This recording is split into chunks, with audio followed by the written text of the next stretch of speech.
ਸ਼ੁਕਰ ਉਹਦੀ ਜ਼ਾਤ ਦਾ 2 ਟਾਈਮ ਦੀ ਰੋਟੀ ਚੱਲ ਜਾਂਦੀ। ਹਾਏ ਹਾਏ 2 ਟਾਈਮ ਦੀ ਰੋਟੀ ਤੇ ਸਕੂਨ ਦੀ ਨੀਂਦਰ।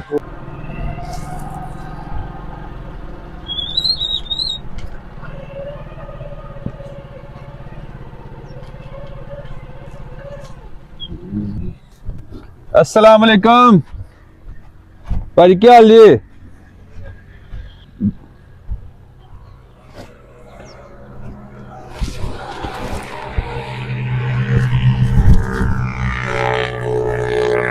अस्सलाम वालेकुम सर, क्या हाल जी? सेहत भी ठीक है?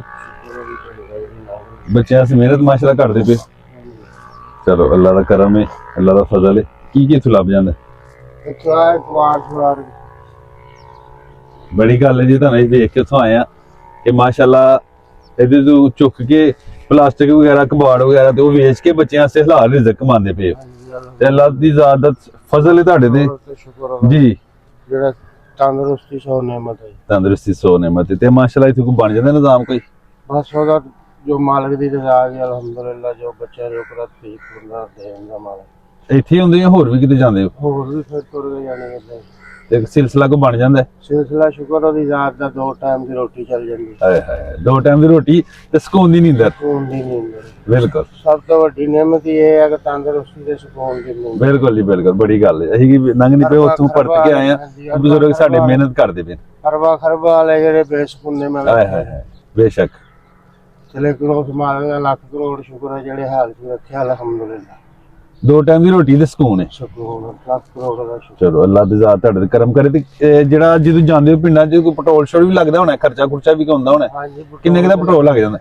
500-400 ਦਾ ਲੱਗ ਜਾਂਦਾ। 500-400 ਦਾ। ਫਿਰ ਆਪਣਾ ਖਾਣਾ ਸ਼ਾਣਾ ਵੀ ਖਾਣਾ? ਹਾਂਜੀ, ਆਪਣੇ ਰੋਟੀ ਪਾਣੀ ਵੀ ਖਾਣਾ ਹੁੰਦਾ। ਤੇ ਉਸ ਤੋਂ ਬਾਅਦ ਕੋਈ ਆਪਣਾ ਸਿਲਸਿਲਾ ਬਣਦਾ ਕੋਈ? ਹਾਂਜੀ, ਬਾਅਦ ਜਿਹੜਾ ਕੋਈ ਨਸੀਬਾਂ ਹੀ ਹੋਵੇ ਅਲਹਮਦੁਲਿਲਾ 1000-1500 ਦੇ ਤੱਕ ਪਹੁੰਚ 1000-1500 ਤੱਕ ਪਹੁੰਚ ਜਾਂਦੇ। ਚਲੋ ਜੀ ਬੜੀ ਗੱਲ ਹੈ। ਅਸੀਂ ਤੁਹਾਨੂੰ ਐਪਰੀਸ਼ੀਏਟ ਕਰਨੇ ਆ, ਖੁਸ਼ ਹੈ ਇਸ ਚੀਜ਼ ਦੇ ਵਿੱਚ ਕਿ ਮਾਸ਼ਾਅੱਲਾ ਤੁਸੀਂ ਮਿਹਨਤ ਕਰਦੇ ਪਏ ਹੋ, ਕਿ ਕੋਈ ਸਵਾਲ ਤੇ ਨਹੀਂ ਕਰਦੇ।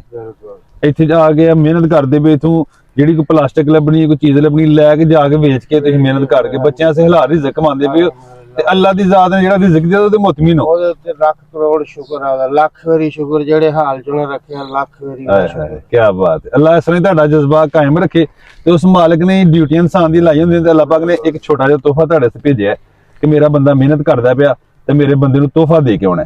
ਕੋਈ ਕਿਸੇ ਕਿਸਮ ਦਾ ਮਾਮਲਾ ਨਹੀਂ ਹੈ। ਤੁਹਾਡੀ ਮਿਹਨਤ ਜਿਹੜੀ ਤੁਸੀਂ ਕਰਦੇ ਪਏ ਹੋ ਨਾ, ਇਹ ਮਿਹਨਤ ਦਾ ਤੋਹਫਾ ਤੁਹਾਨੂੰ। ਤੇ ਆਪਣਾ ਇਸ ਤਰ੍ਹਾਂ ਹੀ ਤੁਹਾਡਾ ਜਜ਼ਬਾ ਕਾਇਮ ਰਹੇਗਾ ਤੇ ਇਨਸ਼ਾਅੱਲਾ ਕਿਆਮਤ ਵਾਲੇ ਦਿਨ ਵੀ ਇਹਦਾ ਮੁੱਲ ਪਏਗਾ ਇਨਸ਼ਾਅੱਲਾ। ਅੱਲਾਹ ਦੇ ਹਜ਼ੂਰ ਜੀ ਤੁਸੀਂ ਜਾਣਿਆ ਨਾ, ਸ਼ਾਂਤੀ ਹੋਣੀ ਹੈ ਨਾ, ਕੋਈ ਭਾਰ ਨਹੀਂ ਹੋਏਗਾ। ਤੁਹਾਡਾ ਨਾਮ ਹੈ, ਤੁਹਾਡਾ ਨਾਮ ਹੈ ਵੀ ਕਿ ਤੁਸੀਂ ਮਿਹਨਤ ਕਰਕੇ ਬੱਚਿਆਂ ਵਾਸਤੇ ਹਲਾਲ ਰਿਜ਼ਕ ਕਮਾਉਂਦੇ ਪਏ ਹੋ। ਠੀਕ ਹੈ ਜੀ, ਅੱਲਾਹ ਖੁਸ਼ ਰੱਖੇ।